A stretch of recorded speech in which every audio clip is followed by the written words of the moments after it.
بسم اللہ الحمد للہ والصلاة والسلام علی رسول اللہ رب اشرح لی صدری ویسر لی امری واحلل عقدۃ من لسانی یفقہوا قولی۔ ناظرین السلام علیکم ورحمۃ اللہ وبرکاتہ۔ سیرت النبی صلی اللہ علیہ وسلم انگلیوں پر اہم واقعات کو یاد رکھیے آسان طریقے سے۔ سیرت یعنی محمد صلی اللہ علیہ وسلم کی زندگی کے حالات۔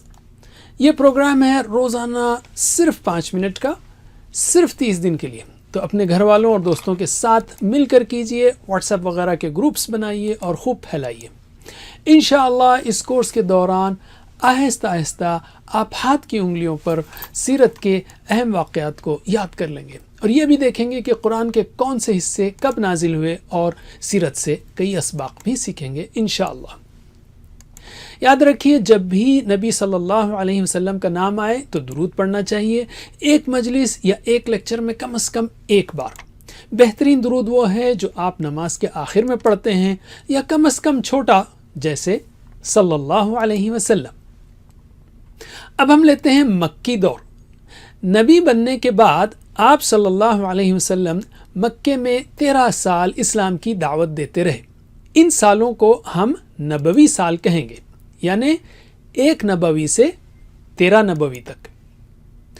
اور مدنی دور، یعنی اس کے بعد آپ نے مدینہ ہجرت فرمائی، تو ہم یہاں ہجری سال سے حساب رکھیں گے، کیونکہ یہاں سے نیا کیلنڈر شروع کیا گیا۔ مدینے میں آپ 10 سال رہے، یعنی 1 ہجری سے 10 ہجری تک۔ تو مکے میں 13 سال، 1 نبوی سے 13 نبوی تک، اور مدینے میں 10 سال، 1 ہجری سے 10 ہجری تک، تو کل ہوئے 23 سال۔ رائٹ؟ علم یعنی ویڈیو کو روکیے اور ایک دوسرے کو سکھائیے۔ تو مکی زندگی ہے 13 سال۔ رائٹ؟ 1 2 3 4 5 سیدھے ہاتھ کی، اور اس کے بعد 6 7 8 9 10، یہ ہوئے 10، اور پھر 3، یہ 10 اور پھر 3، 13 سال۔ رائٹ؟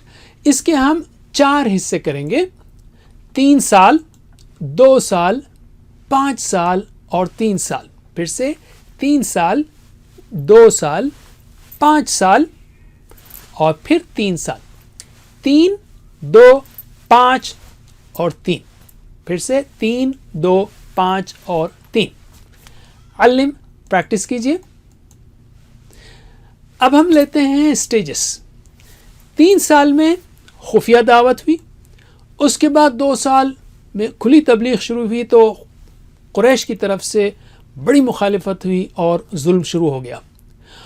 اور اگلے 5 سال میں ظلم و ستم بہت زیادہ اور بائیکاٹ ہوا، اور پھر لاسٹ کے 3 سال میں باہر دعوت دی گئی، یعنی مکے سے باہر کے لوگوں کو اللہ کے رسول صلی اللہ علیہ وسلم نے دعوت دی ظلم کے باوجود۔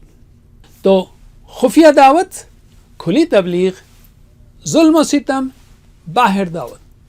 خفیہ دعوت، کھلی تبلیغ، ظلم و ستم، باہر دعوت۔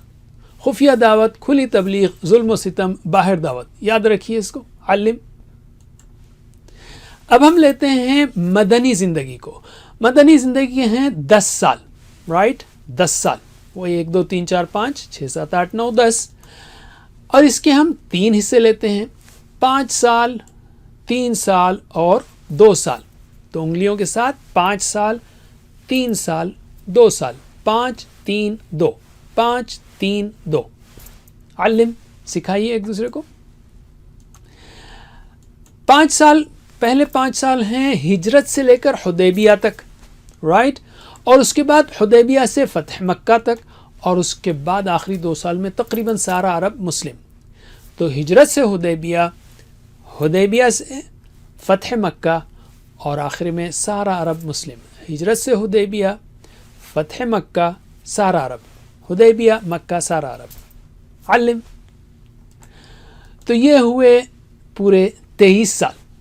سبق نمبر 2، سیرت کیوں اور کیسے۔ سیرت کیوں پڑھیں؟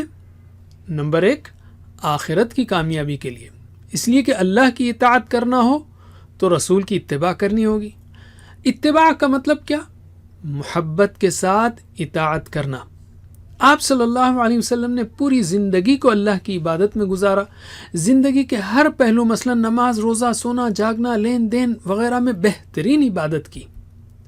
نمبر 2، دنیا میں کامیابی کے لیے. دنیا میں سب سے کامیاب ترین انسان کون تھے؟ اللہ کے رسول صلی اللہ علیہ وسلم. آپ کے پاس بہترین لائف سکلز تھیں. آپ کا صبح سے شام کا ٹائم ٹیبل، آپ کے اخلاق، معاملات، بات چیت کا انداز وغیرہ ہر چیز میں کامیابی ہے. تو انتہائی بے وقوفی ہوگی کہ ہم فقیروں کے پاس کامیابی کے راز ڈھونڈیں اور جو اس میدان کا بادشاہ ہو اسی کو نہ پڑھیں. تو 1 اور 2 ہیں آخرت اور دنیا میں کامیابی کے لیے. نمبر 3، اللہ کے رسول صلی اللہ علیہ وسلم سے محبت اور عظمت پیدا کرنے کے لیے. آپ نے ہماری بھلائی کی خاطر جو قربانیاں دی ہیں اور جو دعائیں کی ہیں اس کا جب علم ہوگا تو ہم دل کی گہرائی سے آپ سے محبت کرنے لگیں گے. اور جب آپ کے عظیم کارناموں کے بارے میں جانیں گے تو دل میں عظمت پیدا ہوگی. نمبر 4، صحابہ کرام رضی اللہ عنہم کی زندگی کو جاننے کے لیے. صحابہ کی زندگی میں زبردست تبدیلی آئی. کیسے؟ ایک طرف اللہ کے رسول انہیں قرآن سناتے، قرآن اور حکمت کی تعلیم دیتے، ان کا تزکیہ کرتے، تو دوسری طرف صحابہ آپ صلی اللہ علیہ وسلم کے ایمان و یقین، اخلاص اور عمل کو دیکھتے تو ان کا ایمان بڑھتا چلا جاتا اور وہ ہر قربانی کے لیے تیار رہتے. تو 3 اور 4 رسول اور صحابہ. نمبر 5، قرآن کو سمجھنے کے لیے. اللہ نے آپ صلی اللہ علیہ وسلم پر 23 سالوں میں پورا قرآن نازل کیا ہے. یہ تھا آپ کی تعلیم و تربیت کے لیے اور پھر لوگوں کو دعوت دینے اور ان کی تعلیم و تربیت کے لیے اور زندگی کے مختلف حالات سے بہترین انداز میں گزرنے کے لیے. ہم ان حالات کو جانیں گے تو قرآن کو سمجھنے میں مدد ملے گی. نمبر 6، قرآن پر عمل کرنے کے لیے. قرآن میں اصول دیے گئے ہیں تو سیرت میں آپ کو اس پر عمل کرنے کا طریقہ ملے گا. قرآن تھیوری ہے تو سیرت پریکٹیکل، اس کا بہترین عملی نمونہ یا ماڈل. آپ کے اخلاق، معاملات اور سارے اعمال قرآن کی عملی تفسیر ہیں. تو 5 اور 6 قرآن کو سمجھنے اور عمل کرنے کے لیے.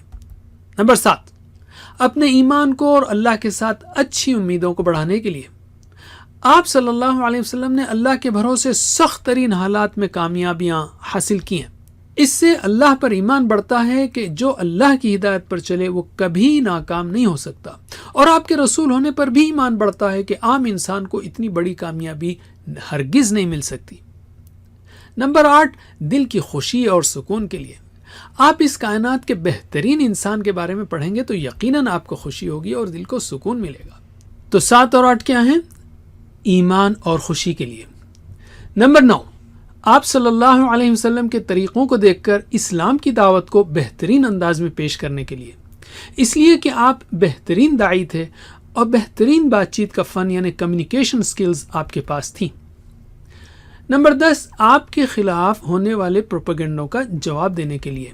اس لیے کہ جب علم ہوگا تبھی تو ہم جواب دے سکیں گے. تو 9 اور 10 کیا ہے؟ دعوت اور دفاع. نمبر 11، دشمنوں کے فتنوں سے بچنے کے لیے. ساری زندگی آپ پر دشمنوں کے حملے ہوتے رہے.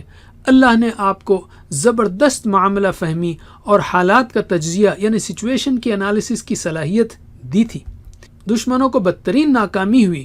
آپ صلی اللہ علیہ وسلم کی زندگی سے ہمیں رہنمائی ملتی ہے کہ مخالفت کے ماحول میں کیا کرنا چاہیے. نمبر 12، مسلمانوں کو زوال سے نکالنے اور ان کی دنیا و آخرت کی کامیابی کے لیے. آپ صلی اللہ علیہ وسلم نے صرف 23 سال میں قرآن کو لے کر صحابہ کو ایسے تیار کیا کہ 50 سال کے اندر وہ سپر پاور بن گئے اور 1000 سال تک اخلاقی، روحانی، علمی، فکری، معاشی، فوجی، سیاسی میدان میں لیڈر بنے رہے. اگر رسول صلی اللہ علیہ وسلم سچے نہ ہوتے تو پھر آپ کو یہ زبردست کامیابیاں کیسے ملیں؟ اور یاد رکھیے مسلمان زوال میں اس وقت آئے جب وہ آپ کی اتباع میں کمزور پڑے. تو 11 اور 12 کیا ہے؟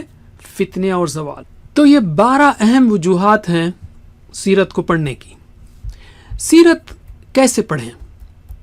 سیرت کو سامنے رکھ کر اپنی اصلاح کرنے کے لیے. سبق نمبر 3، نبوت سے پہلے کی زندگی. حضرت محمد صلی اللہ علیہ وسلم کی پیدائش کہاں ہوئی اور کب ہوئی؟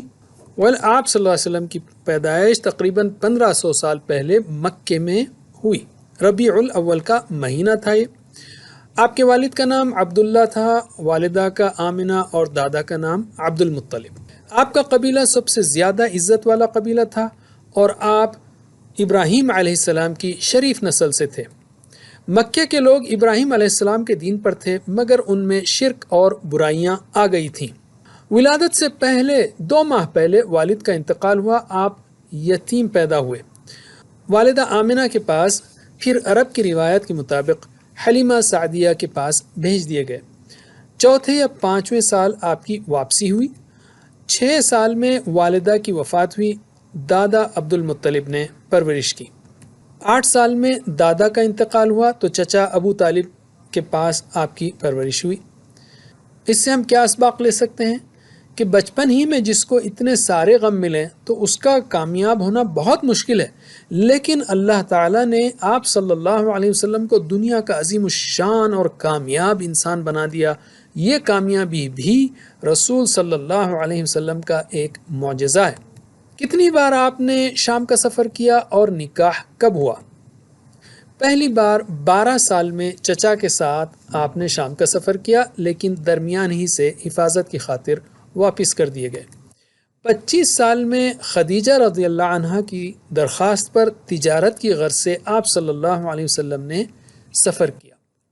اس تجارت میں خدیجہ رضی اللہ عنہا کو خوب نفع ملا اور آپ صلی اللہ علیہ وسلم کی دیانت داری اور امانت داری سے وہ بہت متاثر ہوئیں اور انہوں نے نکاح کا پیغام بھیجا۔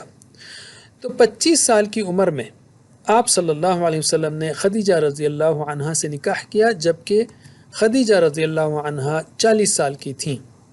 اس سے کیا ہم اسباق لے سکتے ہیں؟ یہ کہ آپ صلی اللہ علیہ وسلم ایماندار اور کامیاب تاجر تھے، اور حضرت خدیجہ رضی اللہ عنہا معزز اور اخلاق والی خاتون تھیں، اگرچہ بیوہ اور بچے والی تھیں اور عمر میں آپ سے 15 سال بڑی تھیں۔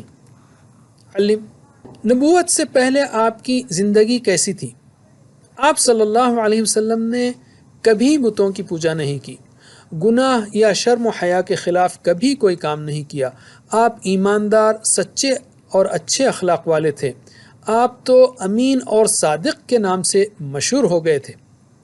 نبوت سے پہلے کا ایک اہم واقعہ ہے کہ ظلم سے روکنے کے لیے بعض لوگوں نے ایک معاہدہ کیا، معاہدہ حلف الفضول۔ اس میں آپ نے شرکت کی اور آپ فرمایا کرتے تھے صلی اللہ علیہ وسلم کہ اگر اب بھی مجھے کسی ایسے معاہدے کی دعوت دی جائے تو میں اسے قبول کروں گا۔ بیت اللہ کی تعمیر نو کے وقت حجر اسود کے بارے میں قبائل میں جھگڑا ہوا۔ حجر اسود کو اس کی جگہ پر رکھنے کا موقع آیا تو ہر قبیلہ یہ چاہنے لگا کہ نصب کرنے کا شرف اسے ملے۔ آپ کو اس جھگڑے میں فیصلے کرنے کا موقع ملا تو آپ نے حجر اسود کو چادر میں رکھا اور ہر قبیلے کے ایک نمائندے سے فرمایا کہ اس چادر کے کناروں کو پکڑ کر اٹھائیں۔ پھر خود آپ نے صلی اللہ علیہ وسلم حجر اسود کو اس کی جگہ پر رکھ دیا۔ سب لوگ اس پر بہت خوش ہوئے۔ اس سے کیا اسباق لے سکتے ہیں ہم؟ کہ آپ صلی اللہ علیہ وسلم نے ظلم اور لڑائی کو روکنے میں ہمیشہ دلچسپی دکھائی۔ ہمیں بھی اس پر عمل کرنا چاہیے۔ اور غور کیجئے، جس انسان نے 40 سال تک نہ کبھی جھوٹ بولا اور نہ دھوکہ دیا ہو، یہ کیسے ممکن ہے کہ وہ اچانک اللہ کے نام پر سب سے بڑا جھوٹ بولنے لگے؟ اگلے سبق سے ہم رسول صلی اللہ علیہ وسلم کی سیرت کے اہم واقعات کو انگلیوں پر سیکھنا شروع کر دیں گے انشاءاللہ۔ اس سبق کے 3 حصے ہیں۔ پہلی وحی، وضو، نماز اور 40 سے زائد مسلمان۔ ہم لیتے ہیں اب پہلا حصہ، پہلی وحی۔ نبی پاک صلی اللہ علیہ وسلم جب 40 سال کے ہوئے تو تنہائی کو زیادہ پسند کرنے لگے۔ مکے کے قریب غار حرا میں کئی دن آپ قیام کرتے، مسلسل غور و فکر کرتے اور کعبۃ اللہ کی طرف دیکھتے رہتے۔ رمضان میں حضرت جبریل علیہ السلام آئے، آپ کو صلی اللہ علیہ وسلم اپنے سینے سے لگا کر دبایا اور کہا پڑھیے۔ آپ نے فرمایا میں پڑھا ہوا نہیں ہوں۔ 3 بار اسی طرح ہوا۔ پھر جبریل علیہ السلام نے سورۃ العلق کی اقرأ بسم ربک سے شروع ہونے والی 5 آیات پڑھیں۔ آپ گھبرا کر گھر آئے، حضرت خدیجہ سے ذکر کیا رضی اللہ عنہا، تو انہوں نے تسلی دی کہ آپ صلہ رحمی کرتے ہیں، لوگوں کی مصیبتوں میں کام آتے ہیں، مہمانوں کو پناہ دیتے ہیں، اللہ آپ کو کبھی رسوا نہیں کرے گا۔ تو اس میں ہم نے کیا اسباق سیکھے؟ نبی پاک صلی اللہ علیہ وسلم کو اللہ تعالیٰ نے نبی بنایا اور علم سکھایا، ورنہ آپ لکھنا پڑھنا نہیں جانتے تھے، اور جس کو اللہ سکھائے بھلا اس سے بہتر کوئی ہو سکتا ہے؟ پہلی وحی میں علم کا بار بار ذکر ہوا۔ روزانہ کچھ نہ کچھ علم سیکھیے، اور دعوت کے کاموں میں شوہر اور بیوی کو ایک دوسرے کا ساتھ دینا چاہیے۔ علم سکھائیے ایک دوسرے کو۔ اب ہم لیتے ہیں دوسرا حصہ، وضو و نماز۔ کون سا عمل پہلے سکھایا گیا؟ وضو اور نماز۔ کچھ عرصہ نبی صلی اللہ علیہ وسلم پر وحی بند رہی، پھر نبی پاک صلی اللہ علیہ وسلم کو تبلیغ کا حکم دیا گیا۔ جبریل علیہ السلام نے آپ صلی اللہ علیہ وسلم کو وضو و نماز کا طریقہ سکھایا۔ جبریل کی امامت میں آپ نے نماز پڑھی۔ اس دور میں مسلمان چھپ کر نمازیں ادا کرتے تھے۔ تو اس سے کیا اسباق لے سکتے ہیں ہم؟ عقیدہ توحید کے بعد سب سے پہلی چیز نماز کو قائم کرنا ہے، تو نماز کا خاص اہتمام کیجیے اور سنت کے مطابق وضو کرنے اور نماز پڑھنے کی عادت ڈالیے۔ علم۔ اب ہم لیتے ہیں تیسرا حصہ، 40 سے زائد مسلمان۔ پہلے 3 سال میں کتنے مسلمان ہوئے؟ 40 سے زائد مسلمان۔ آپ صلی اللہ علیہ وسلم نے آغاز اپنے گھر والوں، دوستوں، قریبی رشتہ داروں اور دیگر لوگوں سے کیا۔ عورتوں میں حضرت خدیجہ، مردوں میں حضرت علی اور غلاموں میں حضرت زید ایمان لے آئے۔ 40 سے زائد مرد و عورتوں نے اسلام قبول کیا۔ قریش کو اس دعوت کے بارے میں کچھ باتیں معلوم ہو چکی تھیں، مگر انہوں نے آپ صلی اللہ علیہ وسلم کی دعوت کو زیادہ اہمیت نہیں دی۔ اس سے کیا اسباق ملتے ہیں؟ قرآن و حدیث اور سیرت کو سیکھیے تاکہ آپ دوسروں تک دین کی بات کو پہنچا سکیں، اور دین کی دعوت کے لیے اپنا وقت، دولت اور صلاحیت لگائیے۔ اب ہم لیتے ہیں قرآن و حدیث۔ شروع کے 3 سالوں میں قرآن کی کتنی صورتیں نازل ہوئیں؟ چھوٹی چھوٹی 13 صورتیں، 1/3 پارے کے برابر۔ ویسے 13 کے بیچ میں آڑی لکیر ڈالیں گے تو 1/3 بن جائے گا۔ کون سی صورتیں؟ مثلا الفاتحہ، المزمل، مدثر اور آخری پارے کی 10 صورتیں۔ ان صورتوں کو سمجھ کر پڑھیے تاکہ اندازہ ہو کہ آپ صلی اللہ علیہ وسلم ان دنوں کیا پڑھتے اور سناتے تھے، صحابہ رضی اللہ عنہم کیسے اس کو سمجھ کر اور غور کر کے اثر لیتے تھے، اور غیر مسلموں پر ان صورتوں کا کیا اثر پڑتا تھا۔ آپ صلی اللہ علیہ وسلم کی باتیں قرآن کی شرح ہے جو حدیث کی شکل میں ہمارے درمیان موجود ہے۔ روزانہ احادیث پڑھنے کے لیے کم از کم 2 منٹ کا وقت ضرور نکالیے۔ آج ہم نے سیرت کے ابتدائی 3 سال کے 3 اہم موضوعات سیکھے۔ اب انگوٹھے کے 3 حصوں پر ان کی پریکٹس کیجیے۔ کون سے وہ حصے؟ پہلی وحی، وضو و نماز، 40 سے زائد مسلمان۔ وحی، نماز، 40 سے زائد مسلمان۔ سبق نمبر 5، چوتھا سال۔ اس سبق کے 3 حصے ہیں: کھلی تبلیغ، قریش کی مخالفت، دار ارقم۔ تو لیتے ہیں ہم پہلا حصہ، کھلی تبلیغ کب اور کس طرح شروع ہوئی۔ آپ کو یاد ہے شروع کے 3 سال تو خاموشی سے آپ صلی اللہ علیہ وسلم دین کی دعوت دیتے رہے، تو اس کے بعد رشتہ داروں اور عام لوگوں کو دعوت دینے کا حکم ہوا۔ آپ صلی اللہ علیہ وسلم نے بنو ہاشم وغیرہ کو جمع کیا، لیکن ابو لہب نے مخالفت کی، چنانچہ بات بھی نہ ہو سکی۔ دوبارہ جمع کیا اور پھر دین کی بات رکھی۔ پھر صفا کی پہاڑی سے اہل مکہ کو ان کے طریقے کے مطابق آواز لگائی۔ لوگ جمع ہو گئے تو آپ صلی اللہ علیہ وسلم نے اسلام کا پیغام پیش کیا۔ ابو لہب نے پھر مخالفت کی، دوسروں نے بھی آپ کی دعوت کو قبول نہیں کیا۔ اس سے اسباق و عمل کیا ملتے ہیں ہم کو؟ اللہ کا پیغام اپنے گھر، خاندان، گاؤں، شہر میں پہنچانے کا پلان بنائیں، دین کی تبلیغ کے لیے مناسب وسائل کا استعمال کریں، اور لوگوں کے انکار سے بالکل مایوس نہ ہوں۔ علم۔ اب ہم لیتے ہیں دوسرا حصہ، قریش کی مخالفت۔ مختلف طریقوں سے دعوت شروع کرنے کے چند ہی مہینے کے بعد حج کا موسم آ گیا۔ قریش نے پلان بنایا کہ آپ صلی اللہ علیہ وسلم کو جادوگر کہہ کر مشہور کیا جائے، تو وہ مکے کے مختلف راستوں پر بیٹھ کر آپ صلی اللہ علیہ وسلم کے بارے میں جھوٹی باتیں بتاتے ان لوگوں کو جو حج کو آ رہے تھے۔ سب سے بڑا مخالف ابو لہب تھا۔ خیموں اور بازاروں میں آپ کے پیچھے پیچھے لگا رہتا، آپ تبلیغ کرتے اور ابو لہب کہتا اس کی بات نہ ماننا، یہ جھوٹا بددین ہے، نعوذ باللہ۔ مگر نتیجے میں الٹا قریش کا نقصان ہوا۔ وہ اس طرح کہ پورے عرب میں آپ کا چرچا پھیل گیا۔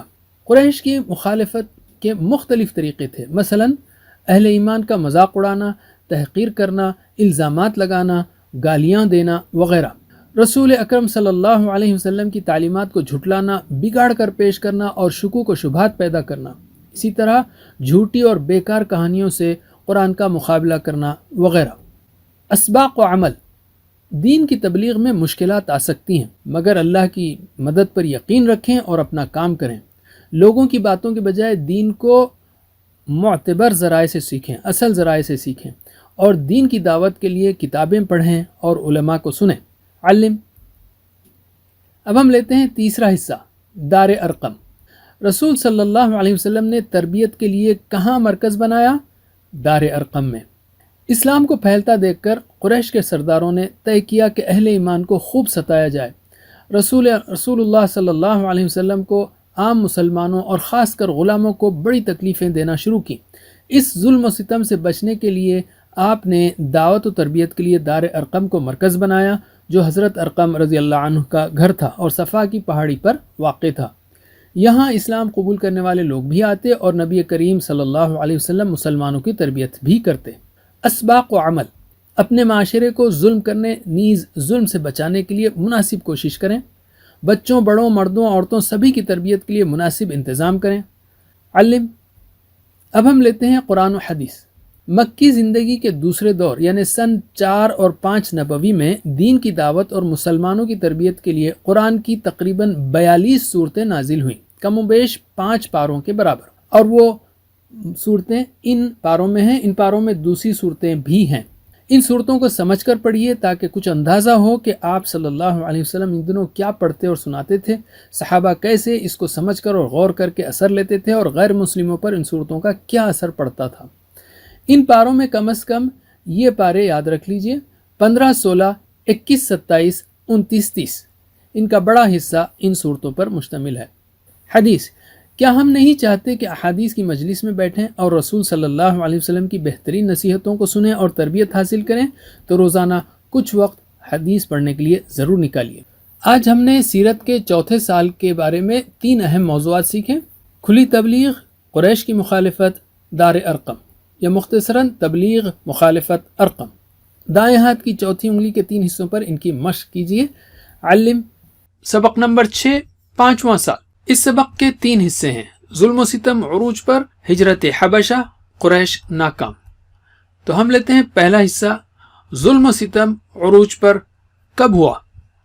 نبوت کے چوتھے سال میں ظلم و ستم شروع ہوا اور تقریباً ہر صحابی پر ظلم کیا گیا۔ ظلم و ستم کا یہ سلسلہ ہفتوں، مہینوں ہی نہیں بلکہ اس سے بھی زیادہ چلتا رہا۔ جو صحابہ غریب یا غلام تھے ان پر تو ظلم کی حد کر دی گئی، جیسے بلال، صہیب، خباب، یاسر، سمیہ، عمار رضی اللہ عنہم وغیرہ۔ کسی کو باندھ کر مارا گیا تو کسی کی کعبے کے صحن میں پٹائی کی گئی، کسی کو چٹائی میں لپیٹ کر مارا گیا، کسی کو تپتی دھوپ میں رسی باندھ کر گھسیٹا جاتا تو کسی کو گرم زمین پر لٹا کر سینے پر پتھر رکھ دیا جاتا، کسی کو مار مار کر شہید کر دیا گیا۔ اسباق و عمل، شدید ظلم و ستم کے باوجود صحابہ کرام رضی اللہ عنہم حق پر ڈٹے رہے۔ اس میں ہر ایمان والے کے لیے ایک اہم سبق ہے۔ آزمائشوں سے حفاظت کی دعا کرتے رہیں، آزمائش آ جائے تو استقامت کی دعا مانگیں۔ علم، ویڈیو روکیے اور ایک دوسرے کو سکھائیے۔ اب ہم لیتے ہیں دوسرا حصہ، ہجرت حبشہ، کیوں ہوئی اور کب ہوئی؟ حبشہ کا بادشاہ نجاشی عیسائی تھا اور انصاف پسند شخص تھا۔ اہل مکہ کے ظلم سے بچنے کے لیے رسول صلی اللہ علیہ وسلم نے صحابہ رضی اللہ عنہم کو حبشہ کی طرف ہجرت کی اجازت دی۔ نبوت کے 5ویں سال رجب کے مہینے میں تقریباً 11 مردوں اور 5 عورتوں نے پہلی ہجرت کی۔ یہ لوگ 2 تجارتی کشتیوں میں سوار ہو کر حبشہ چلے گئے۔ قریش نے پیچھا کیا لیکن نامراد ہوئے۔ 2 ماہ بعد انہیں یعنی مسلمانوں کو غلط خبر ملی کہ اہل مکہ کے لوگ ایمان لا چکے ہیں۔ خوشی میں وہ واپس آ گئے اور مزید سخت حالات کا سامنا کیا، اس لیے کہ خبر غلط تھی۔ مکے میں جب ظلم انتہا پر پہنچ گیا تو سن 6 نبوی کے شروع میں تقریباً 100 صحابہ نے حبشہ کی طرف دوسری ہجرت کی۔ اہل مکہ نے ان کو روکنے کی کوشش کی لیکن وہ ناکام رہے۔ اسباق کیا لے سکتے ہیں ہم اور عمل کیا کر سکتے ہیں؟ یاد رکھیے صحابہ کرام رضی اللہ عنہم نے دین کی خاطر کئی قربانیاں دی۔ کسی بھی خبر پر عمل کرنے سے پہلے تحقیق کر لیں۔ ظلم سے بچنے کے لیے اپنے دین پر عمل کرتے ہوئے ہر اچھے انسان سے مدد لی جا سکتی ہے۔ علم۔ اب ہم لیتے ہیں تیسرا حصہ، قریش ناکام حبشہ میں۔ مسلمانوں کی حبشہ کی جانب ہجرت سے قریش کافی پریشان ہوئے۔ انہوں نے شاہ حبشہ کے لیے تحفے دے کر اپنے نمائندوں کو بھیجا۔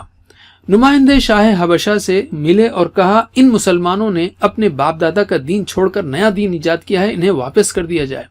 مسلمانوں سے بادشاہ نے سوال کیا تو حضرت جعفر رضی اللہ عنہ نے بادشاہ کے سامنے اسلام کی بہترین ترجمانی کی۔ بادشاہ بہت متاثر ہوا اور قریش مکہ کے نمائندوں کو واپس لوٹا دیا۔ حبشہ میں ناکامی کے بعد قریش کے لوگ اسباق و عمل، حق کا اظہار اور اعلان کرنے میں کبھی بھی ڈرنا نہیں چاہیے۔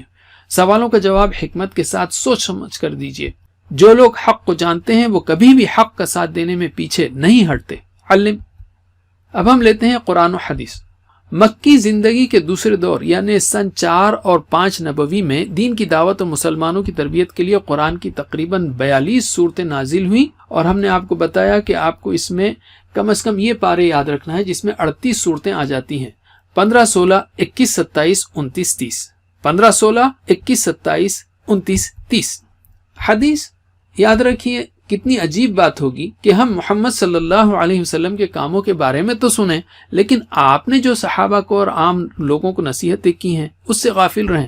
اس لیے روزانہ کچھ وقت حدیث پڑھنے کے لیے ضرور نکالیے۔ تو ہم اعادہ کرتے ہیں۔ نبوت کے 5ویں سال کے ہم نے 3 اہم موضوعات سیکھے۔ اب دائیں ہاتھ کی 5ویں انگلی کے 3 حصوں پر ان کی مشق کیجیے۔ ظلم و ستم عروج پر، ہجرت حبشہ، قریش ناکام۔ ظلم و ستم عروج پر، ہجرت حبشہ، قریش ناکام، یا مختصراً ظلم، حبشہ، قریش۔ سبق نمبر 7، مگر یاد رکھیے یہ ہے 6واں سال۔ بایاں ہاتھ یہاں سے شروع کرنا ہے اس لیے کہ 5 سال ہو چکے ہیں۔ اس سبق کے 3 حصے ہیں: سورج، چاند، تکلیفیں، حمزہ و عمر۔ پہلا حصہ لیتے ہیں ہم، سورج، چاند۔ حبشہ میں ناکامی کے بعد قریش کے لوگ پھر ابو طالب کے پاس آئے اور دھمکی دی کہ اپنے بھتیجے کو اسلام کی تبلیغ سے روکیں ورنہ ہم آپ سے جنگ چھیڑ دیں گے۔ ابو طالب نے رسول صلی اللہ علیہ وسلم کو سمجھایا۔ آپ نے جواب دیا، اللہ کی قسم اگر یہ لوگ میرے داہنے ہاتھ میں سورج اور بائیں ہاتھ میں چاند رکھ دیں کہ میں اس کام کو اس حد تک پہنچائے بغیر چھوڑ دوں کہ یا تو اللہ اسے غالب کر دے یا میں اسی راہ میں فنا ہو جاؤں، تو نہیں چھوڑ سکتا۔ یہ جواب سن کر ابو طالب نے اپنی موت تک رسول اللہ کا ساتھ دینے کا عزم ظاہر کیا۔ قریش ایک بار پھر ابو طالب کے پاس گئے، پیشکش کی کہ وہ قریش کے ایک نوجوان کو لے لیں اور اس کے بدلے حضرت محمد صلی اللہ علیہ وسلم کو قتل کرنے کے لیے قریش کے حوالے کر دیں۔ ابو طالب کا جواب تھا کہ میں تمہارے بیٹے کو کھلاؤں پلاؤں اور تم میرے بیٹے کو قتل کرو، یہ نہیں ہو سکتا۔ اسباق و عمل، لوگ مخالفت کرتے ہیں ناسمجھی، نفرت، تکبر یا پھر باپ دادا کی اندھی پیروی کی وجہ سے۔ دعوت کا کام صرف اللہ کے لیے ہو، سرداری، دولت، شہرت یا دنیاوی فائدے کے لیے نہیں۔ دین کا کام کیجیے اور دین کا کام کرنے والوں کی مدد کیجیے۔ علم یعنی روکیے ویڈیو کو اور سمجھائیے۔ دوسرا حصہ، تکلیفیں، رسول اللہ صلی اللہ علیہ وسلم کو۔ اسلام کا فطری پیغام ہونا اور شرک کا بے بنیاد ہونا واضح ہو جانے کے باوجود قریش نے اسلام کو روکنے کی مختلف کوششیں کی۔ جب وہ بھی ناکام ہو گئیں تو انہوں نے خاص طور پر نبی کریم کو تکلیفیں دینا شروع کر دی صلی اللہ علیہ وسلم۔ ابو لہب کے بیٹے نے کفر کا اعلان کیا، رسول کریم کا کرتا پھاڑ دیا، آپ کے چہرے پر تھوک دیا، استغفر اللہ، اگرچہ تھوک آپ پر نہ پڑا۔ ابو لہب کے دونوں بیٹوں نے آپ کی دونوں بیٹیوں کو طلاق دے دی جو ان کی زوجیت میں تھی۔ ایک مرتبہ نبی پاک صلی اللہ علیہ وسلم سجدے میں تھے، ابو جہل نے پتھر اٹھایا کہ آپ کا سر کچل دے، مگر اللہ نے اس پر ایسی ہیبت طاری کر دی کہ وہ رسول اللہ کی جانب بڑھ نہ سکا۔ اور ایک بار نبی اکرم حتیم میں نماز پڑھ رہے تھے کہ ایک شخص نے اپنا کپڑا آپ کی گردن میں ڈال کر نہایت سختی کے ساتھ آپ کا گلا گھونٹا۔ ابو بکر رضی اللہ عنہ نے اس شخص کو دور کیا۔ اسباق و عمل، دین کی دعوت دینے کے لیے دعائیں کریں اور علم حاصل کریں تاکہ دعوت کا کام حکمت اور صبر کے ساتھ کیا جا سکے۔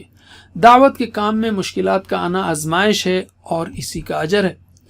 درود یعنی نبی صلی اللہ علیہ وسلم کے لیے دعا پڑھتے وقت پیارے نبی صلی اللہ علیہ وسلم کی قربانیوں کو یاد کریں تو دل سے درود نکلے گا۔ علم، تیسرا حصہ، حمزہ و عمر رضی اللہ عنہما کا قبول اسلام۔ سن 6 نبوی کے اخیر میں حضرت حمزہ مسلمان ہوئے اور 3 دن بعد حضرت عمر بھی مسلمان ہو گئے۔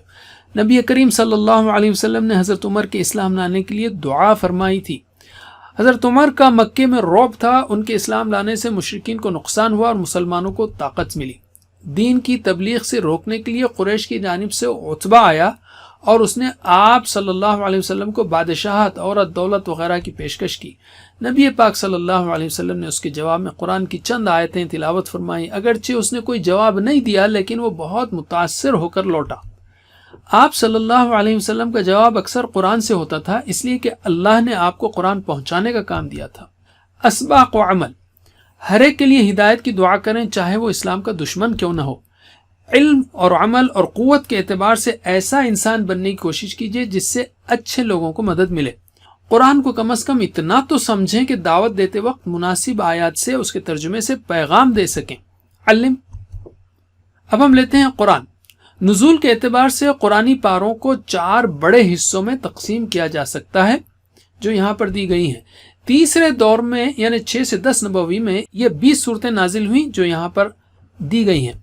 6 پاروں کے برابر ہیں یہ صورتیں، تو ان میں کم از کم 17 سے 24 پاروں کو یاد رکھیے، 17 سے 24 سوائے 21ویں کے۔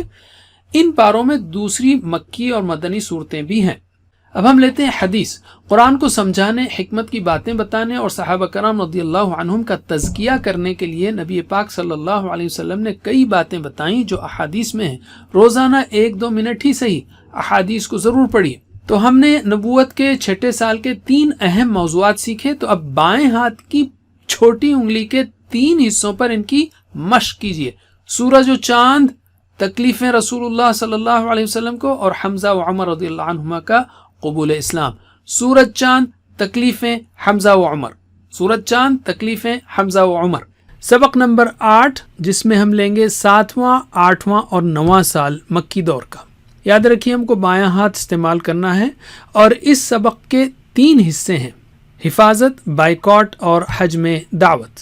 تو ہم لیتے ہیں پہلا حصہ، حفاظت پر اتفاق بنو ہاشم اور بنو مطلب کا۔ نبی کریم صلی اللہ علیہ وسلم کے چچا ابو طالب جو کہ مسلمان نہیں تھے، ان کو محسوس ہو رہا تھا کہ مکے کے لوگ ان کے بھتیجے کو نقصان پہنچا سکتے ہیں، تو انہوں نے بنو ہاشم اور بنو مطلب کے خاندانوں کو جمع کیا اور کہا کہ بھتیجے کی حفاظت کا جو کام وہ اب تک تنہا انجام دے رہے تھے، اب اسے سب مل کر کریں۔ عرب کی خودداری کے پیش نظر ابو طالب کی اس بات کو دونوں خاندانوں کے مسلم و غیر مسلم سبھی لوگوں نے قبول کر لیا۔ صرف ابو لہب نے اس کام میں ساتھ دینے سے انکار کیا اور اس نے قریش مکہ کا ساتھ دینا پسند کیا، حالانکہ وہ رسول اکرم صلی اللہ علیہ وسلم کا چچا تھا۔ اسباق و عمل، نیکی کے اور دعوت دین کے کاموں میں ایک دوسرے کی مدد کریں، ٹیم بنا کر کام کریں، خاندان کے افراد کو جوڑ کر رکھنے کی کوشش کریں۔ علم۔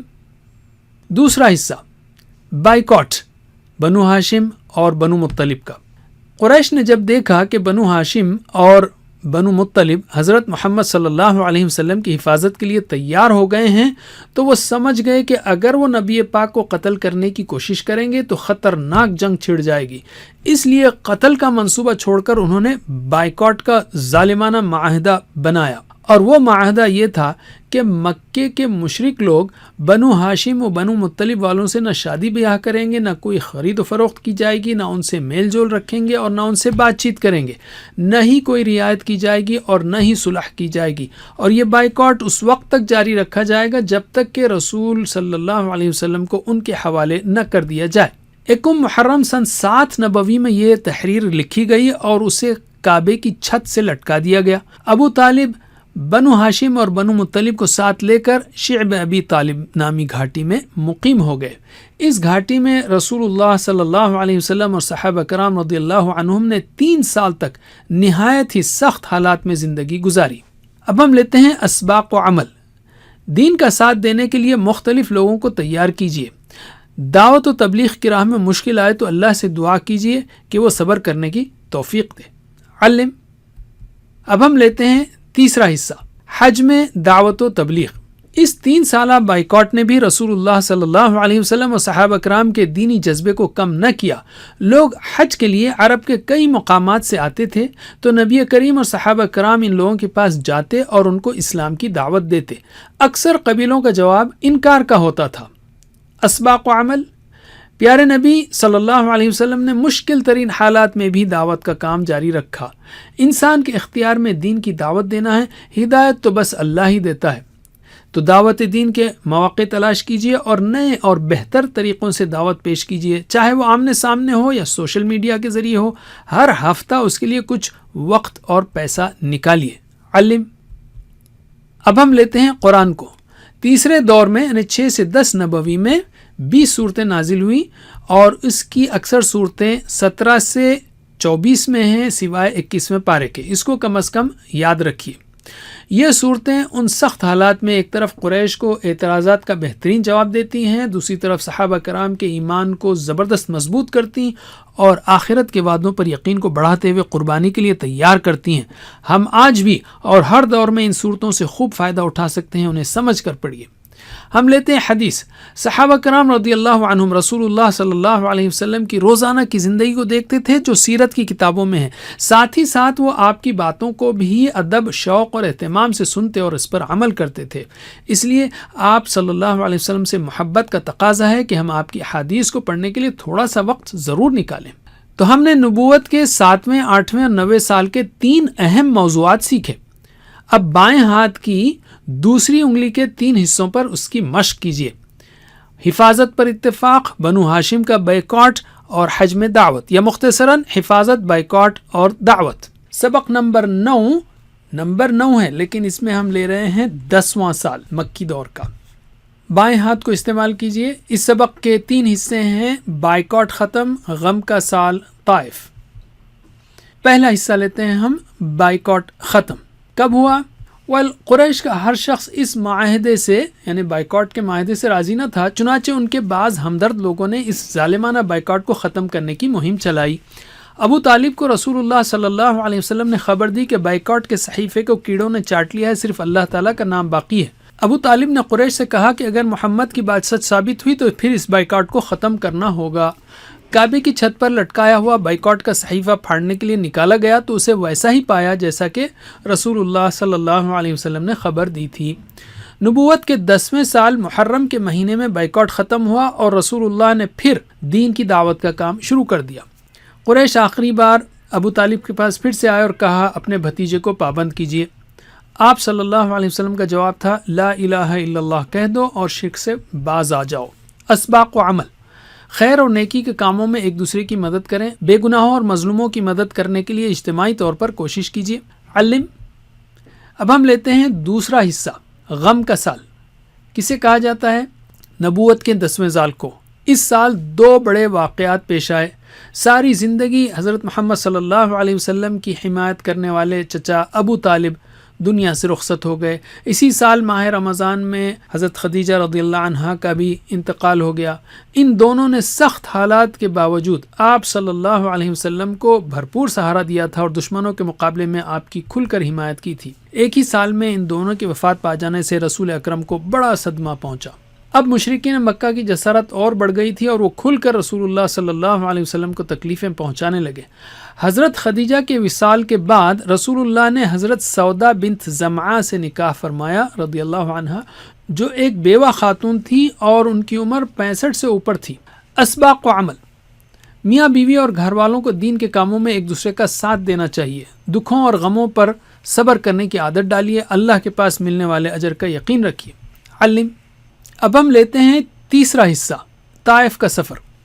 مکے والوں سے مایوس ہو کر اللہ کے حبیب صلی اللہ علیہ وسلم نے شوال سن 10 نبوی میں طائف کا سفر کیا۔ طائف مکہ سے تقریباً 100 کلومیٹر دور واقع ہے۔ آپ کے غلام حضرت زید رضی اللہ عنہ اس سفر میں ساتھ تھے۔ راستے میں جس قبیلے سے گزر ہوتا رسول اللہ اسے اسلام کی دعوت دیتے۔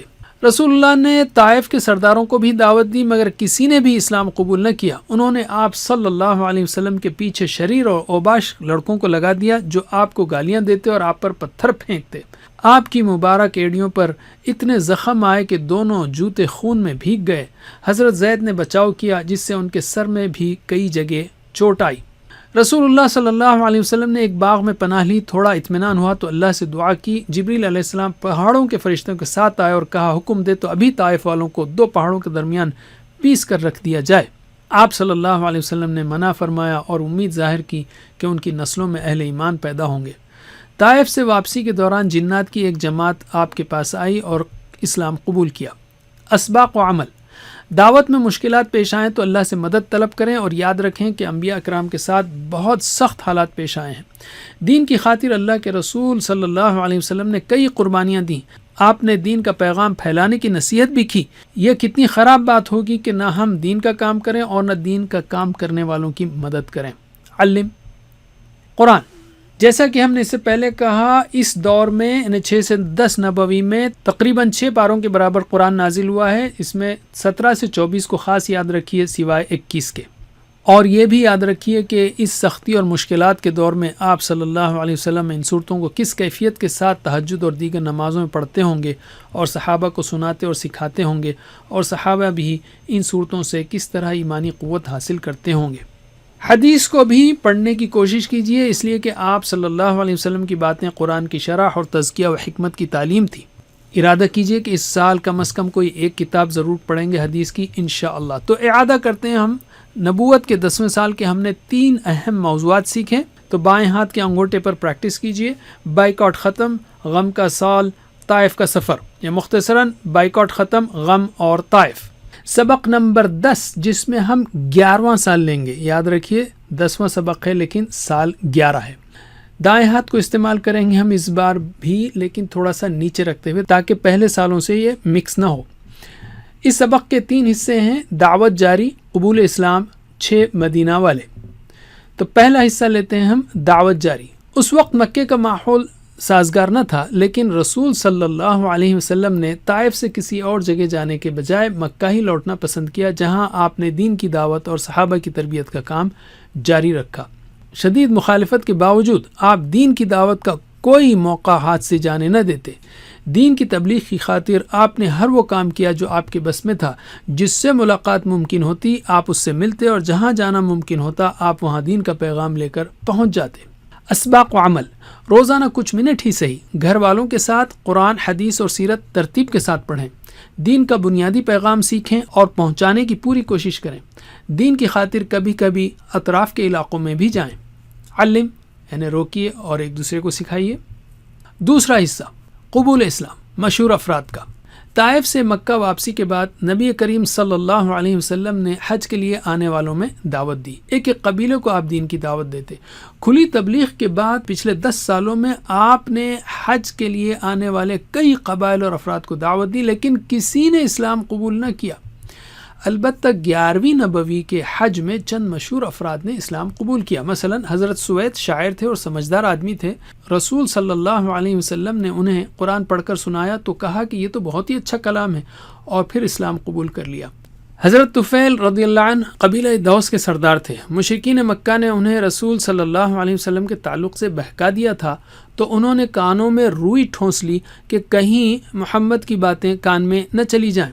رسول اللہ سے ملاقات ہوئی تو آپ صلی اللہ علیہ وسلم نے اسلام پیش کیا اور قرآن پڑھ کر سنایا۔ قرآن سن کر وہیں انہوں نے اسلام قبول کر لیا اور کہا اس سے عمدہ اور انصاف کی بات کبھی نہ سنی تھی۔ اسی دور میں ایاس، ابو ذر غفاری اور دماد ازدری رضی اللہ عنہم نے بھی اسلام قبول کیا۔ اسباق و عمل، دین کی دعوت اگر لوگ قبول نہ کریں تب بھی مایوس نہیں ہونا چاہیے، چاہے کئی سال لگ جائیں۔ غور کیجئے کہ دین کی دعوت کے لیے آپ صلی اللہ علیہ وسلم نے بار بار قرآن کو پیش کیا ہے۔ قرآن میں اللہ تعالیٰ نے بڑی تاثیر رکھی ہے، اس کو سمجھ کر پڑھنے کی کوشش کریں۔ علم، تیسرا حصہ، 6 مدینے والے۔ مشرکین کی مخالفت سے بچنے کے لیے رسول صلی اللہ علیہ وسلم رات کے وقت قبائل سے ملاقات کرتے۔ ایک رات رسول اللہ نے حضرت ابو بکر و علی رضی اللہ عنہما کے ساتھ مینا کی گھاٹی میں مدینے سے آئے ہوئے قبیلہ خزرج کے 6 لوگوں سے ملاقات کی اور انہیں اسلام کا پیغام سمجھایا۔ چونکہ یہ لوگ یہود کے ذریعے رسول اللہ کے بارے میں جان چکے تھے، اس لیے انہوں نے فوراً اسلام قبول کر لیا اور اپنی قوم کو بھی اسلام کی دعوت دینے کا عزم ظاہر کیا۔ اس طرح اسلام کا پیغام مدینے تک پہنچا اور وہاں گھر گھر میں اسلام کا چرچا پھیل گیا۔ اسباق و عمل، دعوت دین کے لیے مختلف اوقات، طریقے، جگہیں وغیرہ اختیار کیجیے۔ مشکلات چاہیں کتنی ہی سخت کیوں نہ ہوں، ان کے بعد آسانیاں ضرور ہوتی ہیں۔ مدینے کے ان 6 لوگوں کی طرح نیک کام کرنے میں جلدی کریں۔ علم، اب ہم لیتے ہیں قرآن۔ مکے کے چوتھے دور یعنی 11 سے 13 نبوی میں مسلمانوں کی تربیت اور دین کی دعوت کے لیے قرآن کی تقریباً 15 صورتیں نازل ہوئیں.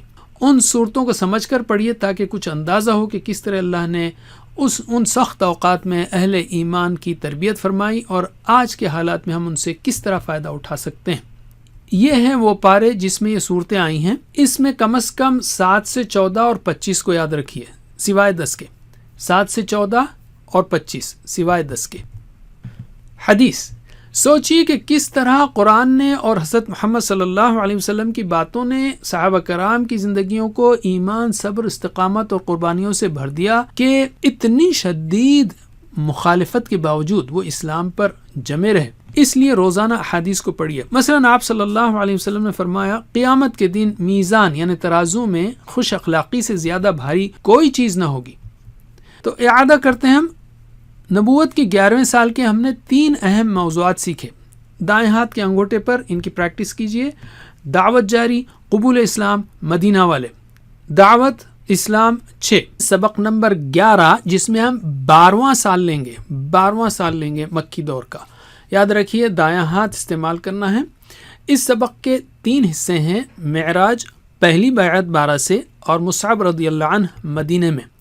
تو شروع کرتے ہیں ہم پہلے حصے سے، معراج کا سفر. کئی سالوں سے مشرکین مکہ کا ظلم و ستم جاری تھا. نبی صلی اللہ علیہ وسلم کے دل کو مضبوط کرنے اور اللہ پر بھروسے کو مزید پختہ کرنے کے لیے اللہ کی جانب سے رسول کریم کو خاص تحفہ ملا معراج کا. حضرت جبریل علیہ السلام آپ کو اپنے ساتھ مکے سے بیت المقدس لے گئے. اس کو اسراء کہتے ہیں.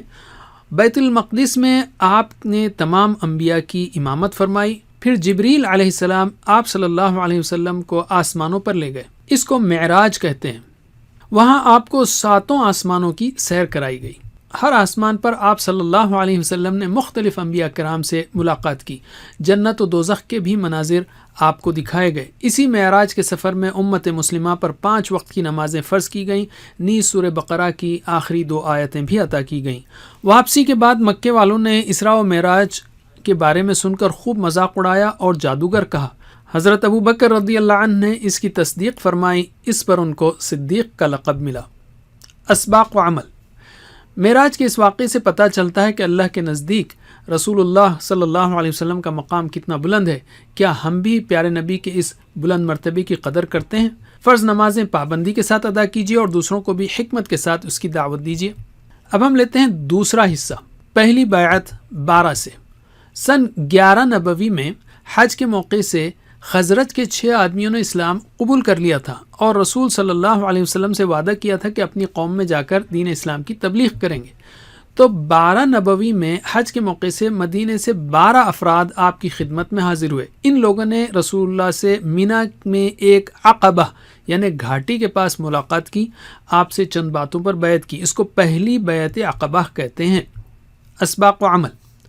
قوم کے بڑے اور ذمہ دار لوگوں کو دین کی خدمت کے لیے آگے آنا چاہیے تاکہ انہیں دیکھ کر عوام اور خاص کر بچوں میں نیک کام کرنے کا شوق اور جذبہ پیدا ہو.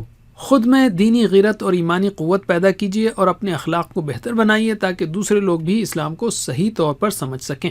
علم یعنی ویڈیو کو روکیے اور دوسروں کو سکھائیے. تیسرا حصہ، مصعب رضی اللہ عنہ مدینے میں. حج کے بعد رسول اللہ صلی اللہ علیہ وسلم نے اسلام قبول کرنے والے مدینہ کے لوگوں کے ساتھ حضرت مصعب بن عمیر رضی اللہ عنہ کو دین کی تعلیم دینے کی غرض سے بھیجا. حضرت مصعب رضی اللہ عنہ مدینے میں حضرت اسعد بن زرارہ رضی اللہ عنہ کے گھر اترے اور دونوں نے مل کر اسلام کی تبلیغ شروع کر دی. ان دونوں کی تبلیغ کے نتیجے میں بہت کم وقت میں مدینے میں کئی لوگوں نے اسلام قبول کر لیا. اسباق و عمل. بہترین صلاحیت پیدا کریں اور اپنی صلاحیتوں کو دین کی خاطر استعمال کریں. اسلام کا پیغام پورے شوق اور جذبے کے ساتھ دوسروں تک پہنچائیں. قوم کو دین سکھائیں اور قرآن کی تعلیم دیں اور شرک سے دور رہنے کی تلقین کریں. علم. اب ہم لیتے ہیں قرآن کو. یاد رکھیے نزول کے اعتبار سے قرآنی پاروں کے 4 بڑے حصے کیے جا سکتے ہیں. مکی زندگی کے چوتھے دور یعنی 11 سے 13 نبوی میں یہ 15 صورتیں نازل ہوئیں، تقریباً 8 پاروں کے برابر. کم از کم 7 سے 14 پاروں کو یاد رکھیے سوائے 10 کے. 7 سے 14. پچھلے دور میں 17 سے 24 تھا اور یہ 7 سے 14، تو یاد رکھنا آسان ہے. یاد رکھیے ان پاروں میں دوسری صورتیں بھی ہو سکتی ہیں۔ صحابہ کرام رضی اللہ عنہم قرآن کی صورتوں کو پڑھتے اور مخالفت بھرے ماحول میں ایمان پر جمے رہتے اور ان صورتوں کو دعوت دینے کے لیے استعمال کرتے۔ قرآن کو سمجھ کر پڑھیے تاکہ ہمارے لیے بھی اللہ کے دین پر عمل کرنا، اس پر جمے رہنا، اس کے ذریعے دین کا پیغام پھیلانا ممکن ہو۔ اب ہم لیتے ہیں حدیث کو۔ آپ صلی اللہ علیہ وسلم کی زندگی چلتا پھرتا قرآن تھی اور آپ کی باتیں اس کی شرح تھیں جو احادیث میں موجود ہیں۔ روزانہ احادیث پڑھنے کے لیے کم از کم 2 منٹ کا وقت نکالیے۔ اب ہم کرتے ہیں اعادہ۔ ہم نے نبوت کے 12ویں سال کے 3 اہم موضوعات سیکھے، تو دائیں ہاتھ کی دوسری انگلی کے 3 حصوں پر ان کی مشق کیجیے۔ معراج، پہلی بیعت 12 سے، مصعب مدینے میں رضی اللہ عنہ۔ معراج 12 مصعب، مختصراً معراج 12 مصعب۔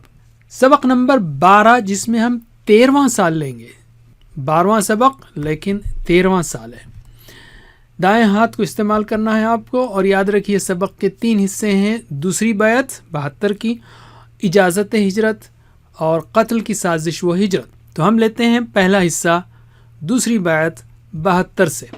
سن 13 نبوی میں مدینے سے 72 مسلمانوں کی حج کے لیے مکہ آمد ہوئی۔ آپ صلی اللہ علیہ وسلم نے ان سے جن باتوں پر بیعت لی ان میں سے چند یہ ہیں: چستی اور سستی ہر حال میں بات سنو گے اور مانو گے، تنگی اور خوشحالی ہر حال میں خرچ کرو گے، بھلائی کا حکم دو گے اور برائی سے روکو گے، اور جب میں تمہارے پاس آؤں تو میری مدد کرو گے، اور جس چیز سے اپنی جان اور اپنے بال بچوں کی حفاظت کرتے ہو اس سے میری بھی حفاظت کرو گے، اور تمہارے لیے جنت ہے۔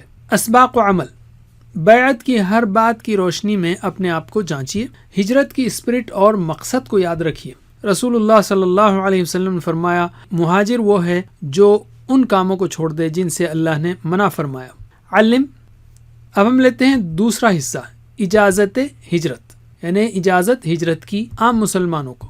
مشرکین مکہ کے ظلم و ستم کی وجہ سے مسلمانوں کے لیے مکے میں رہنا دشوار ہو گیا تھا۔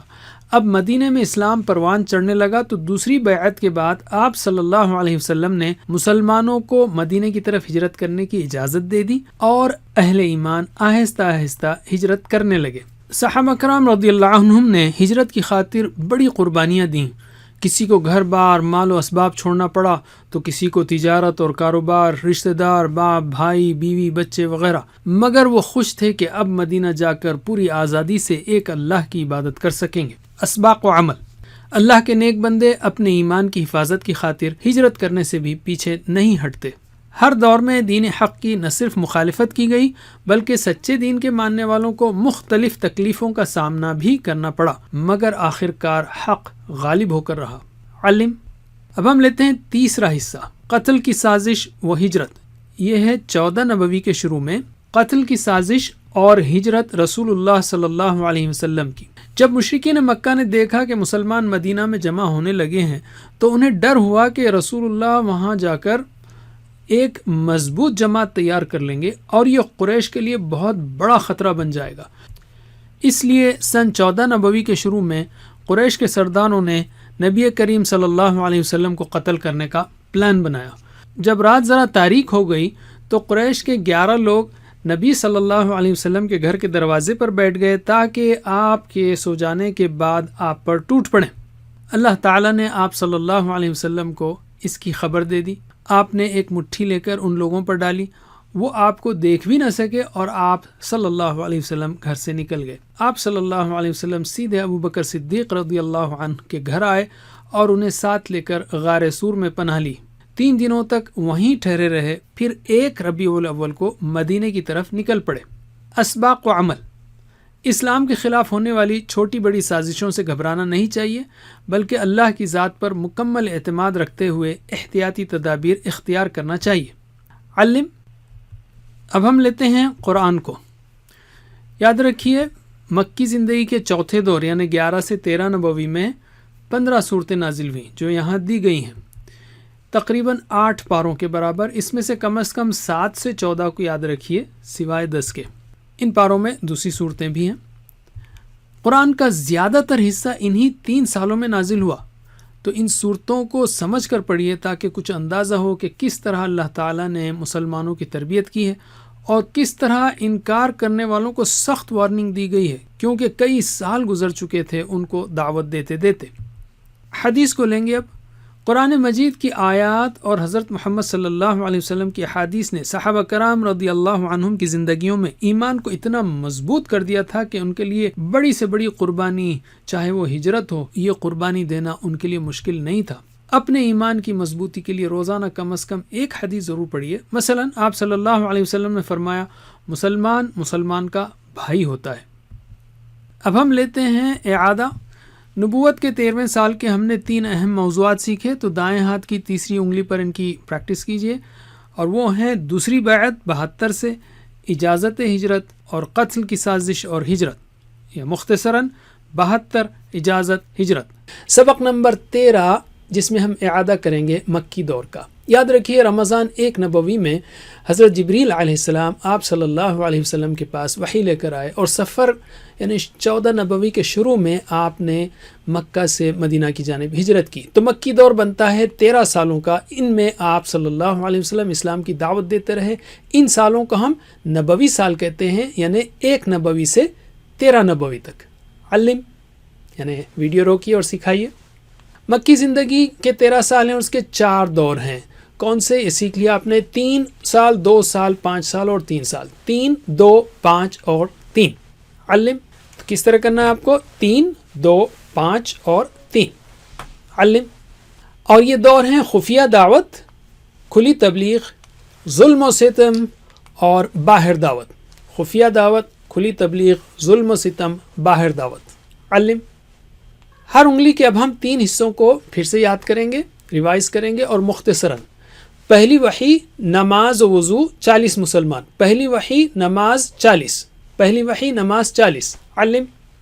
اس کے بعد چوتھا سال ہے کھلی تبلیغ، مخالفت، ارقم، کھلی تبلیغ، مخالفت، ارقم۔ علم۔ ظلم، حبشہ، قریش۔ ظلم جب بہت بڑھ گیا تو حبشہ کی طرف ہجرت ہوئی، تو قریش پیچھے گئے مگر ناکام لوٹے۔ ظلم، حبشہ، قریش۔ علم۔ ان صورتوں کو ہم بعد میں دیکھیں گے۔ اب ہم بائیں ہاتھ کو لیتے ہیں۔ سورج چاند تکلیفیں رسول صلی اللہ علیہ وسلم کو، حمزہ و عمر کا مسلمان ہونا۔ سورج چاند تکلیفیں حمزہ و عمر، سورج چاند تکلیفیں حمزہ و عمر۔ علم۔ اس کے بعد ہے حفاظت، بنو ہاشم کی اور بنو مطلب کی، اور بائیکاٹ ان کا، اور حج میں دعوت۔ حفاظت، بائیکاٹ، حج میں دعوت، حفاظت، بائیکاٹ، حج میں دعوت۔ علم۔ اور 10واں سال ہے بائیکاٹ ختم، غم کا سال، طائف۔ بائیکاٹ ختم، غم، طائف۔ علم۔ اب ہم لیتے ہیں 11ویں سال کو۔ دعوت جاری، قبول اسلام، 6 مدینہ والے۔ دعوت جاری، قبول اسلام، 6 مدینہ والے۔ علم۔ اور اس کے بعد ہے معراج، بیعت 12، بیعت عقبہ ہے، بیعت 12، 6 دونی 12، اور اس کے آگے 72 آئے گا، تو بیعت 12 اور مصعب، 12 مصعب، بابا کو بھی یاد رکھیے آپ۔ معراج، بیعت 12 کی، اور مصعب رضی اللہ عنہ۔ علم۔ اور دوسری بیعت 72، اجازت ہجرت اور سازش و ہجرت، اجازت دوسروں کو اور آپ صلی اللہ علیہ وسلم کی ہجرت، تو 72 اجازت ہجرت، 72 اجازت ہجرت، 6 دونی 12 اور 12 6 کے 72، اس طرح بھی آپ یاد رکھ سکتے ہیں، 6 12 72۔ علم۔ اب ہم لیتے ہیں ہر دور کے قرآنی حصے کو، تاکہ ہمیں اندازہ ہو کہ اللہ نے رسول صلی اللہ علیہ وسلم کو اور اہل ایمان کو ان حالات میں کیا ہدایت دی، اور آپ نے کس طرح صحابہ کی تربیت کی۔ تو مکی زندگی کے قرآنی حصے تو آپ جانتے ہیں، سال تو 3 2 5 3، یہ تو جانتے ہیں آپ۔ صورتیں لیتے ہیں ہم 13 سال، 13 پہلا دور بھی 13 صورتوں کا تھا، تو 13 یاد رکھنا آسان ہے۔ 13 42، بس یہ 2 کو یاد رکھیے، باقی کے 20 اور 15 بہت آسان ہے، راؤنڈ فگر ہے۔ 13 42 20 15، 13 42 20 15، 13 اور 42 ہوتے ہیں 55، اور 20 75، اور 15 90، تو 90 صورتیں ہوئی، تھوڑا اختلاف ہے، بہرحال یہ ایک راؤنڈ فگر ہے، 13 42 20 15۔ علم۔ پاروں کا عدد ہے 1/3، 13 کے بیچ میں لائن مار دیں گے تو 1/3 ہو جائے گا، 1/3 5 پارے کے برابر، 6 اور 8، 1/3 5 6 8، 1/3 5 6 8۔ علم۔ اور جو پارے ہیں وہ ہیں 30ویں پارے کا حصہ اور کچھ اور پھر 29 30 16 بیچ کا اور 21 27، اس کو یاد رکھنا پڑے گا، ذرا تھوڑا سا محنت ہے۔ 29 30 آخری 2، بیچ میں 16 اور 21 27، اور یہ دو یاد رکھنا بہت آسان ہے، 17 سے 24 سوائے 21 کے، اور 7 سے 14 سوائے 10 کے، اور ایکسٹرا یاد رکھیں آپ 15 25 تو اور اچھا ہے، 17 سے 24 7 سے 14 علم۔ اگلے سبق میں ہم مکی زندگی کا مختصر تجزیہ پیش کریں گے۔ سبق نمبر 14، مکی زندگی کے اسباق۔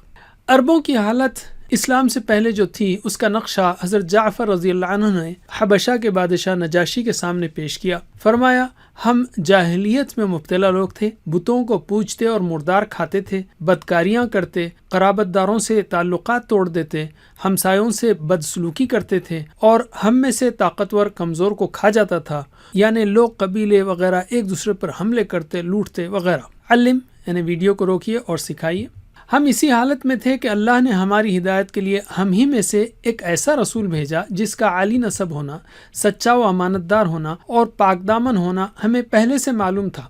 آگے فرمایا جس کا خلاصہ یہ ہے کہ اس نے ہمیں صرف ایک اللہ کو ماننے اور اسی کی عبادت کرنے، نماز روزہ زکوٰۃ پر عمل کرنے، سچ بولنے، امانت ادا کرنے، رشتوں کو جوڑنے، پڑوسیوں سے اچھا سلوک کرنے کا حکم دیا، اور شرک، حرام کاری، خوریزی، جھوٹ بولنے، یتیم کا مال کھانے اور پاک دامن عورتوں پر جھوٹی تہمت لگانے سے روکا۔ علم اسلام قبول کرنے کے نتیجے میں آپ صلی اللہ علیہ وسلم کو اور صحابہ کرام کو ایسی تکلیفیں دی گئیں جن کا صرف تصور کرنا ہی انسان کے دل کو لرزا دیتا ہے۔ ان سب کے باوجود کسی نے بھی دین اسلام کو نہیں چھوڑا۔ غور کریں کہ عظیم الشان تبدیلی کیسے آئی اور اسلام کس طرح پھیلتا گیا۔ اہم وجوہات یہ ہیں: قرآن و صاحب قرآن صلی اللہ علیہ وسلم، اللہ کی جانب سے تعلیم و تربیت جو دی گئی قرآن کے ذریعے ان سخت حالات میں جو کہ ہر وقت کے لیے ہیں، وہ یہ ہے کہ انسان اگر سامنے قرآن کو رکھے تو گویا دائیں جانب پیچھے دیکھے تو انبیاء و مومنین کے قصے ہیں اور سامنے ان کا جنت میں انجام ہے، اور بائیں جانب کافرین و منافقین کے قصے ہیں اور سامنے ان کا جہنم میں انجام ہے، اور اسی طرح سامنے آخرت و موت ہے، پھر اطراف میں آفاق کی نشانیاں ہیں، خود اس کے اندر انفس میں یعنی اس کی ابتدا میں، وجدان میں، مصائب میں نشانیاں ہیں، اوپر اللہ کی قدرت و صفات کا ذکر ہے، یعنی مسلسل غور و فکر کی دعوت ہے۔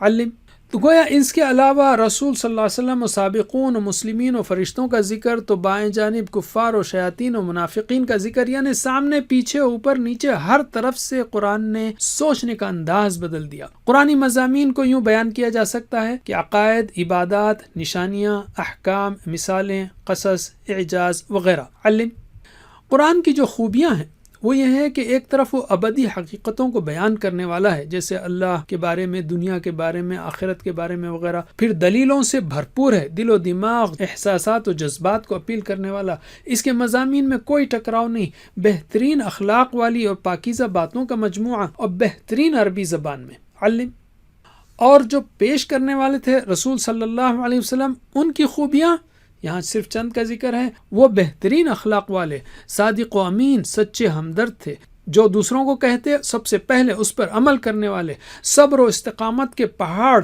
کہ جیسے بھی حالات ہوں، لالچ ہو، دباؤ ہو، آپ ہٹے نہیں، جو بات آپ نے پیش کی اس پر آپ کو پکا ایمان تھا، نرمی کے ساتھ لوگوں کی قدم بقدم تربیت کرنے والے تھے، اور ہر حال میں حکمت سے بھرپور قیادت و رہنمائی کرنے والے تھے۔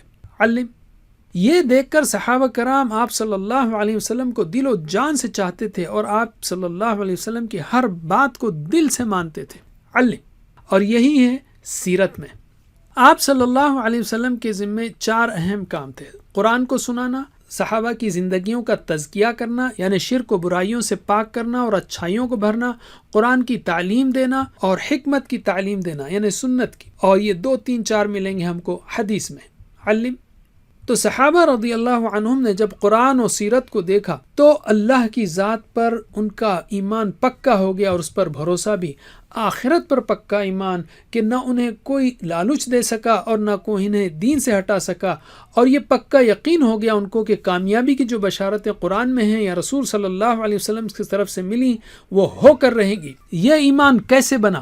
صحابہ کرام رضی اللہ عنہم قرآن سنتے، سیکھتے، غور کرتے، رسول صلی اللہ علیہ وسلم کی باتیں یعنی حدیث اہتمام سے سنتے، اور آپ کی یقین اور صبر اور اخلاص کو دیکھتے یعنی سیرت۔ علم تو اس میں اہم اسباق ہمارے لیے یہ ہیں کہ ہمیں بھی قرآن، حدیث اور سیرت کو پڑھنا اور ان پر غور کرنا چاہیے اور ان پر عمل کی پوری کوشش بھی، تاکہ ہماری زندگی میں بھی کسی حد تک وہ صفات پیدا ہو سکیں جو صحابہ کرام رضی اللہ عنہم کی زندگی میں تھیں۔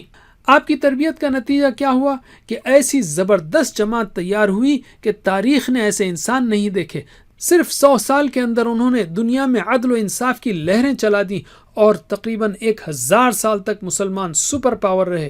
آج زوال میں ہیں تو دین سے دوری کی وجہ سے۔ علم سبق نمبر 15، سیرت اور قرآن، مکی زندگی۔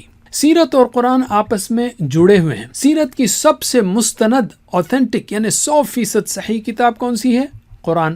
سیرت میں واقعات ملتے ہیں، قرآن میں لوگوں کے خیالات اور نیتوں کا ذکر بھی ملتا ہے۔ قرآن کریم رسول اللہ صلی اللہ علیہ وسلم کی نبوت کے مختلف پہلو بیان کرتا ہے، مثلا یہ کہ آپ رحمت للعالمین ہیں، آپ فرشتہ نہیں، آپ پر مختلف طریقوں سے وحی کی جاتی ہے وغیرہ۔ سیرت میں لوگوں کا اس وقت کا حال ملتا ہے، مگر قرآن ان کے انجام کی پہلے ہی خبر دے دیتا ہے کہ دنیا میں کیا ہوگا اور آخرت میں کیا، اور قرآن کا بیان معجزانہ ہے، کوئی کتاب مقابلہ نہیں کر سکتی۔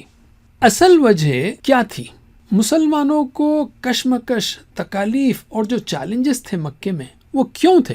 اصل وجہ کیا تھی؟ وہ ہے قرآن کا پیغام۔ قریش کے مشرکین کا مسلمانوں پر ظلم کیوں ہو رہا تھا، بائیکاٹ کیوں ہو رہا تھا؟ وہ قرآن کا پیغام تھا جس کی وجہ سے وہ سب کر رہے تھے۔ رسول صلی اللہ علیہ وسلم اللہ کے پیغام کو یعنی قرآن کو پیش کر رہے تھے، اس کی تشریح کر رہے تھے، اس پر عمل کرنے کے لیے مسلمانوں کا تزکیہ اور ان کی تربیت کر رہے تھے۔ آپ صلی اللہ علیہ وسلم چلتا پھرتا قرآن تھے، قرآن کا عملی نمونہ تھے۔ واقعات بدل سکتے ہیں لیکن آج بھی وہی چیلنجز ہیں۔ قرآن ہر وقت کے لیے ہے، اس لیے اصل زور پیغام پر ہے اور چیلنجز کے جوابات پر ہے۔ تو تصور کیجئے مومنین اور مخالفین کی ان اوقات اور کیفیات کو جو روزانہ کی خاص و عام مجلسوں میں ہوتی ہوں گی، اٹھتے بیٹھتے سوتے جاگتے ذہنوں میں جو خیالات آتے ہوں گے۔ ایک طرف رسول اللہ صلی اللہ علیہ وسلم اور صحابہ آیات پر خوب غور و فکر کرتے اور اپنے ایمان کو مضبوط کرتے، ان کا یقین بڑھتا، کفار مکہ کی مخالفت اور ظلم کے باوجود دین پر جمے رہنے کی ہمت خوب بڑھ جاتی۔ سوچئے صحابہ کرام کو ان حالات میں جب یہ صورتیں سننے کو ملتی ہوں گی تو انہیں اپنے ایمان پر اور رسول صلی اللہ علیہ وسلم کی موجودگی پر کس قدر خوشی اور اطمینان محسوس ہوتا ہوگا۔ اور دوسری طرف کفار مکہ میٹنگز کرتے، بحثیں ہوتی، پلاننگ بنتی کہ رسول صلی اللہ علیہ وسلم کو، قرآن کو اور صحابہ کرام کو کس طرح بدنام کیا جائے، تنگ کیا جائے اور اسلام کے پیغام کو پھیلنے سے کس طرح روکا جائے۔ اس کا بیان ہمیں مکی صورتوں میں ملتا ہے۔ سوچئے کہ کفار مکہ کو قرآن کریم کے جوابات سن کر کس قدر جھنجھلاہٹ اور ناکامی اور رسوائی ہوتی ہوگی، جبکہ ہونا تو یہ چاہیے تھا کہ وہ حق کو قبول کر لیتے، لیکن ان کی انا، تکبر، آبا پرستی، ضد، ہٹ دھرمی ان کے آڑے آ جاتی، جس کا اگین قرآن کی مکی صورتوں میں ذکر ہے۔ یہاں پر ہم صرف مکی صورتوں کی باتیں کریں گے۔ مکی صورتوں کی چند خصوصیات لیتے ہیں۔ صورتیں اور آیتیں عام طور پر چھوٹی ہوتی ہیں، الفاظ کم اور معانی زیادہ، زور بیان میں اتنی پر اثر کہ مشرک لوگ یہ کہتے کہ مت سنو ورنہ بہک جاؤ گے۔ عقائد اور اخلاق پر زیادہ زور تھا اس میں، اور نشانیوں کا خاص ذکر، جس میں اللہ تعالیٰ چاہتا ہے کہ انسان تاریخ و اطراف کی نشانیوں پر غور کرے تاکہ اس کا ایمان مضبوط ہو۔ یاد رکھیے وہ تکلیف کا دور تھا، انسان جب تکلیف میں ہوتا ہے تو عام طور پر غور فکر نہیں کرتا، لیکن اللہ تعالیٰ نے اس کی بڑی تاکید کی ہے۔ مکی صورتوں کے اہم موضوعات کیا تھے؟ توحید، رسالت، آخرت، تسلی آپ صلی اللہ علیہ وسلم کو اور مومنین کو، اور صبر کی تلقین، اور کفار مکہ کو دھمکیاں۔ مشرکین مکہ کے شرک کے چند نمونے ہیں، جیسے وہ ذات میں شرک کرتے تھے، اللہ کے لیے بیٹیاں قرار دیتے تھے، صفات میں شرک کرتے تھے، کہتے کہ بت ان کی بات سنتے ہیں، ان کی ضرورتیں پوری کرتے ہیں، حقوق میں شرک کرتے تھے، بتوں کے آگے جھکتے عبادت کرتے، اختیارات میں شرک کرتے تھے، انہیں کھانے وغیرہ میں حلال و حرام کی انہوں نے خود سے پابندیاں بنا لی تھی۔ تو اللہ تعالیٰ نے اس میں توحید پر دلائل دیے ہیں قرآن کے ذریعے مسلسل طرح طرح سے۔ مثلا اللہ نے دنیا کی ہر چیز پیدا کی، ساری دنیا کا انتظام اسی کا ہے، ہر چیز اسی کی محتاج ہے، اور انسانی فطرت ہے کہ مصیبت میں اسی کو پکارتا ہے، اور اس ساری کائنات میں ربط ہے، مثلا سورج کا فاصلہ اور روشنی ایسی ہے کہ زمین پر زندگی ممکن ہو سکے وغیرہ۔